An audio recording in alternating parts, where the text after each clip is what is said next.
নমস্কার বন্ধুরা, আমি আপনাদের বন্ধু সপ্তর্ষি। আপনাদের স্বাগত জানাই আমাদের গপ্পের আখড়ায়। গপ্পের আখড়ার আজকের গল্পটি অনেক বেশি রোমাঞ্চকর হতে চলেছে বন্ধুরা। তার একটাই কারণ, আজকের পরিবেশটা অনেকটাই আলাদা। তাই আর দেরি না করে কানের মধ্যে ইয়ারফোন প্লাগ করে নিয়ে সামিল হয়ে যান আমাদের গপ্পের আখড়ার জমজমাট একটি সিরিজ, রাজকুমার থেকে মহাসাধক, an untold story of an Aghori এর দ্বিতীয় পর্বে। বৃদ্ধ তন্ত্র সাধকের সাধনার গভীরতা ছিল অপরিমেয়। প্রথমে তিনি অধরা ছিলেন, কিন্তু নাছোড়বান্দা সুধীর কুমার ওনার দুর্নিবার আকর্ষণে প্রায় দিনই ঘন্টার পর ঘন্টা ওনার সাথে প্রসঙ্গ করে অনেক গূঢ় রহস্যের দ্বার উদ্ঘাটন করতে সক্ষম হন। শক্তির পরিকাঠামোর স্তরে বিরাট সৃষ্টি সংক্রান্ত জ্ঞান মা ছিন্নমস্তা মূলত আজ্ঞাচক্রের উপর ক্রিয়া করে তৃতীয় নেত্র উন্মিলিত হতে সাহায্য করেন।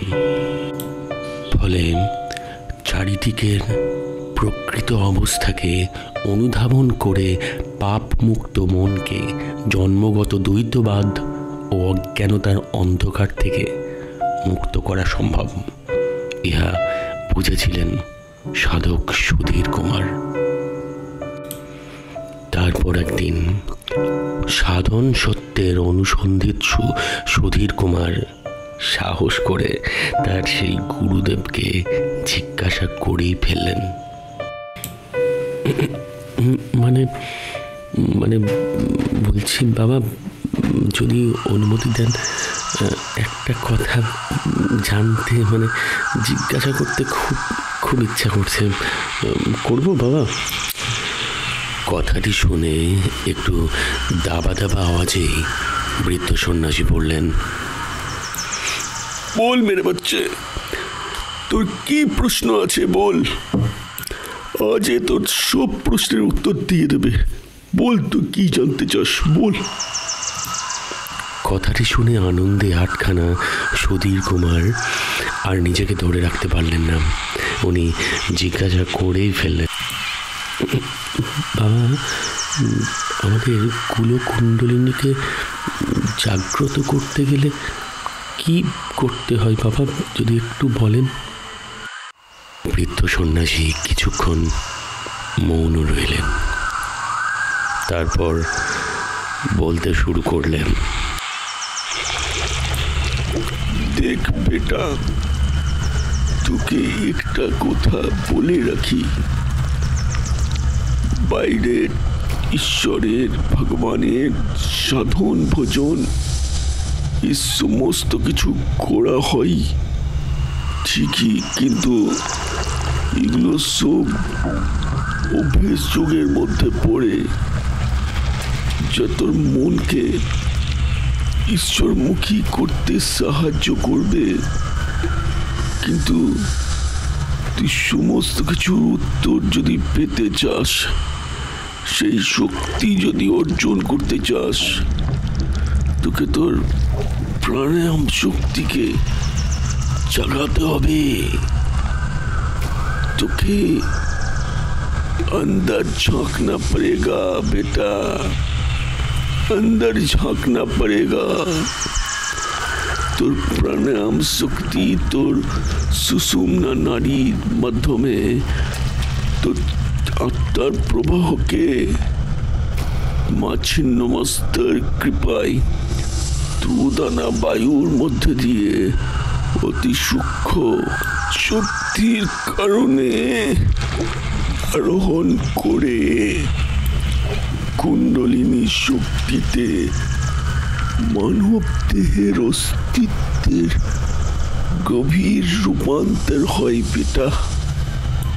আর তখন সেই যোগী তার ইন্দ্রিয়ের মধ্যে দিয়ে যা অনুভব করে তা তার স্বাভাবিক জীবনের अनुभूति থেকে অনেক ऊर्ध्वे चले जाए बेटा। इसके लिए साधना करते हमें, कठोर कठोर साधना करते हमें, किंतु এরা তোকে অনেক বাধা দেবে বেটা, অনেক বাধা দেবে তোকে। গুরুদেবের কথাগুলি প্রথম পর্যায়ে বেশ ভালো লাগলেও তার ঠিক এই কথাটি যে ওরা তার সাধনার পথে বাধা হয়ে দাঁড়াবে, কিন্তু কারা আর কেনই বা বাধা হয়ে দাঁড়াবে, এই সংশয় এবং মানসিক দ্বন্দ্ব কোথাও না কোথাও থেকে সুধীর কুমারের মনের মধ্যে একটা অজানা আশঙ্কার মেঘকে ক্রমশ ঘনীভূত করে তুলছিল।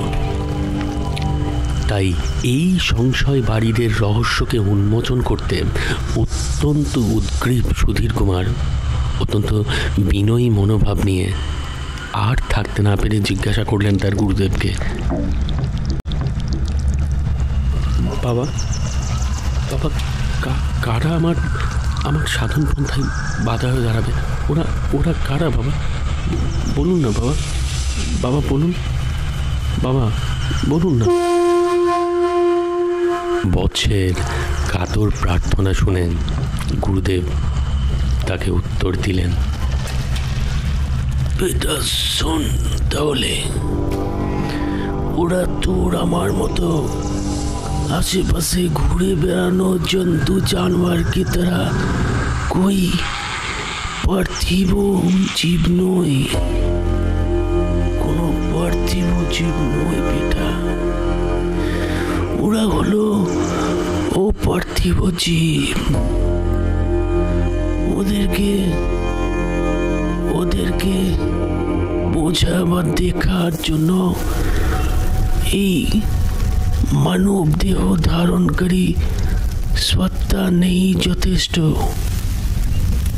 এই যথেষ্ট নয় বেটা।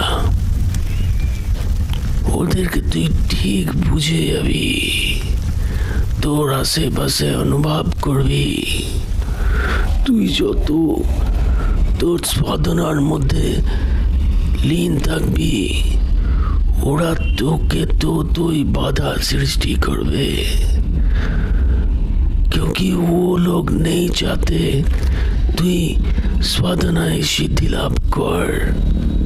लेकिन बेटा তোকে তোর সাধনার মধ্যে অটুট থাকতেই হবে।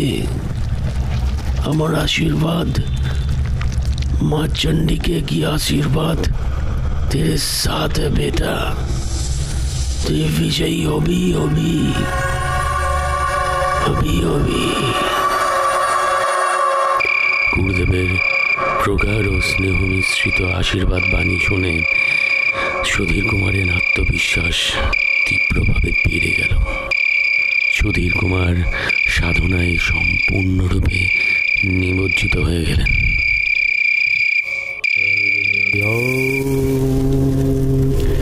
ঈশ্বর প্রাপ্তির তীব্র ব্যাকুলতা এবং তার কঠোর অধ্যাবসায় সুধীর কুমারকে তার সাধনায় অনেক উচ্চ স্তরে উত্তীর্ণ হতে খুব তাড়াতাড়ি সাহায্য করে। সুধীর কুমারের কাছে তখন দিনই বাকি আর রাত্রি বাকি। দীর্ঘ 3 দিন একইভাবে একই অবস্থায় সুধীর কুমার সাধনায় লীন রইলেন। দীর্ঘ 3 দিন যাবৎ একই রকমভাবে ধ্যানমগ্ন থাকার পর যখন সুধীর কুমারের চেতন অবস্থায় আগম ঘটল, তখন তিনি অনুভব করলেন সাধকের সহজাত সাধনায় অসীম রহস্যের ঐশ্বরিক জ্যোতি অর্থাৎ আলোর আবির্ভাব হয় এবং ইহা হয় অতি ক্ষুদ্র মুহূর্তের জন্য, যা যথাযথভাবে প্রতিফলিতও হয় যদি সাধন উদ্দেশ্য এবং পন্থা ঠিক থাকে। এবং অধিকাংশ সময়েই বিকৃত হয় কেবলমাত্র তার সীমিত জ্ঞানের জন্য। অধিকাংশ সময়েই পীড়ন বা কষ্টের থেকেও অনেক অনেক বেশি আনন্দের লাভ হয়, আনন্দের বোধ ঘটে। ব্যাধি ও কষ্টের ভোগ তো মানুষকে সাধারণত সারা জীবনই ভোগ করতে হয়। এই দৃষ্টিতে যখন কোনো যোগী অনুভব করে যে মনের আবদ্ধতা, কারারুদ্ধতা শারীরিক ইচ্ছাই ক্রমে সৃষ্টির জ্ঞান উন্মোচিত হয়, তখন মা ছিন্নমস্তা এই স্থূল জগতের দাসত্ব থেকে উদ্ধার করতে ত্রাণকর্ত্রী হিসাবে উপস্থিত হন। এই উল্লাস বা সামাজিক সুখকর অবস্থা সবসময় চলতে থাকায় মা অতি আনন্দের ভাবমূর্তিতে বিরাজ করে সমস্ত রক্ত পান করে জাগতিক জীবনের সুখ, দুঃখ, আশা, আকাঙ্ক্ষা, হতাশা, কল্পনার খণ্ড খণ্ড অভিজ্ঞতাকে দূরীভূত করে অত্যন্ত চিত্তাকর্ষক জগতে পৌঁছে দেন। এ হলো মায়ের অসীম মহিমা, তার অপার কৃপা। ধীরে ধীরে সন্ধ্যা ঘনিয়ে আসছে, চারিদিক নিস্তব্ধ। ভেরো নদীর কুলকুল শব্দ করে যেন মা ছিন্নমস্তার পদপ্রক্ষালন করে চলেছে, আর মন্দিরের সন্ধ্যারতির ঘণ্টা, এই সমস্তটা মিলিয়ে একটা ঐশ্বরিক পরিবেশ সৃষ্টি করছিল। মা যেন সুধীর কুমারকে বুঝিয়ে দিচ্ছেন যে তিনি আছেন এবং তার উত্তরণের পথে তাকে উত্তরণ কর্ত্রী হিসাবে, তার অভিভাবিকা হিসাবে, তার মা হিসাবে তার সাথে আছেন।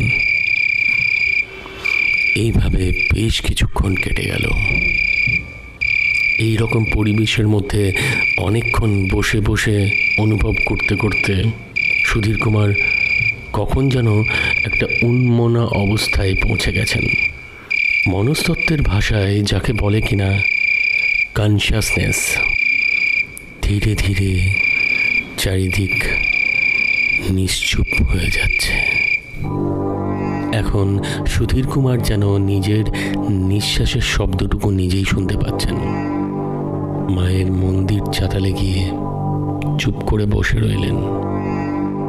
মা ছিন্নমস্তার সেই ভয়ঙ্কর রূপের মধ্যেও চিন্ময়ী মাকে খুঁজতে লাগলেন। চারিদিক থেকে নিস্তব্ধতাকে ভেদ করে বিভিন্ন রকম অপার্থিব শব্দের আগমন ঘটতে লাগলো। সুধীর কুমারের মনে হতে লাগলো এই সেই সময়, এই সময়ের কথাই তার গুরুদেব তাকে বলেছিলেন, এই বাধা বিপত্তিগুলোর কথাই তিনি বলেছিলেন। ওরা আসবে, ওরা আসছে। সুধীর কুমার এইবার অনুভব করতে পারছেন তার আশেপাশে অনেক কিছুর উপস্থিতি অনুভব করছেন। অনেক অপার্থিব শব্দ সুধীর কুমারকে বুঝিয়ে যাচ্ছে যে তারা এসেছেন। কিন্তু সুধীর কুমার এক বিন্দু বিচলিত নন, কারণ তাকে সিদ্ধিলাভ করতেই হবে। যে তার জীবনের আসল উদ্দেশ্যে তাকে পৌঁছাতেই হবে, যে মায়ের মধ্যে নিজেকে সম্পূর্ণরূপে লীন করতেই হবে, যে তাকে। কুমার এক মনে মায়ের কাছে করে বসে থাকলেন, চুপ করে বসে থাকলেন, আর অজব করতে থাকলেন। তাঁর জপ যত গভীর হতে থাকলো, বাধাগুলিও তীব্র থেকে তীব্রতর হতে থাকলো। অতিজাগতিক শক্তিগুলি প্রাকৃতিক শক্তিকে বশীভূত করে তাঁর সাধন পথের অন্তরায় ঘটাতে লাগলো। প্রকৃতি যেন প্রলয় রূপে নিজেকে প্রকাশ করতে লাগলো। ঝড়, বজ্রপাত, নানাবিধ হিংস্র পশুরূপে প্রপঞ্চ করতে লাগলো। এক মহাজীবনের সাধনার বিঘ্নতা।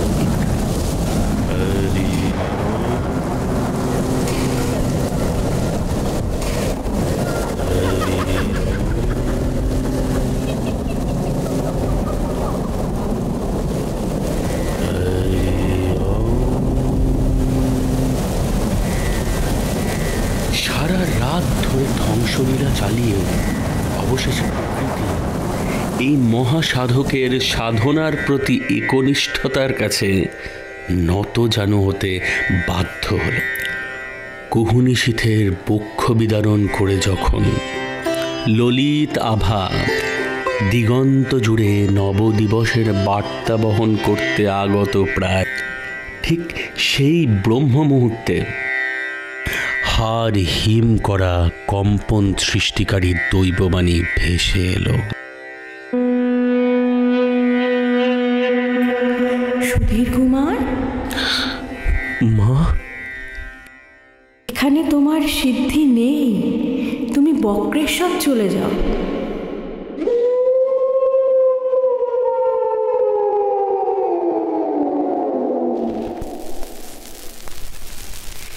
বন্ধুরা, এতক্ষণ শুনছিলেন রাজকুমার থেকে মহাসাধক।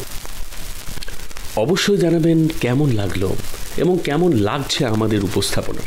পরবর্তী পর্বগুলি শুনতে এবং আরও এরকম অনেক রোমাঞ্চকর গল্প শুনতে আপনাদের মত কমেন্টে জানান আর বন্ধুদের শোনাতে শেয়ার করুন।